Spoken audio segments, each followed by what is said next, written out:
المجني عليه اسمه مع الجثة فأولاد الجثين. متسألوش عن قصته كان موته ليه؟ السنة صبحت في ايد المسؤولين. على ذمة التحقيق سجين إنسان حزين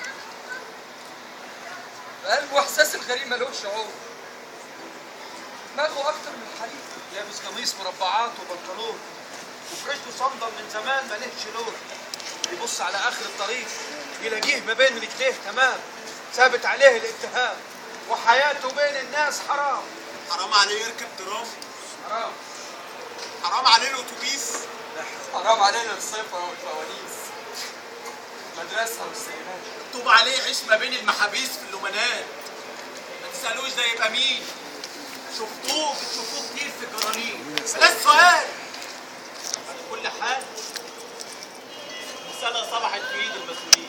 على نص الشارع امين واقف مع حسين واسماعيل وبنيامين متسرحين ومشمرين، شويه يوصل مصطفى عبد السلام ويبتدي يحلى الكلام ويغمزوا بعينيهم ويمكن يشتموا ويقولوا لفظ بذيء وهم بيضحكوا. ما تفرحوش، ما تفرحوش لما تشوفوهم من بعيد نازلين هزار واساسا.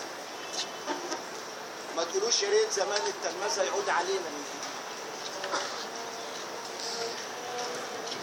يشتموا البصرات بيحاول يكتبوا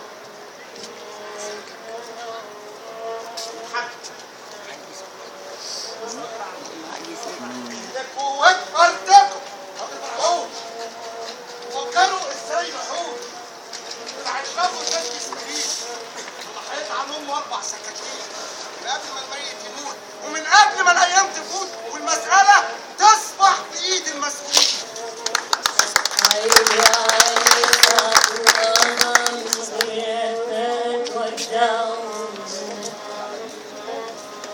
يطلع يمين والفضا يزعق يسمعوا يمكن زي الألم من لسعة النار في الحشا، يمكن ضحك أو ابتسم أو اتعشى يمكن لفظ آخر نفس كلمة وداع لأجل الجراح، يمكن وصية للي حضني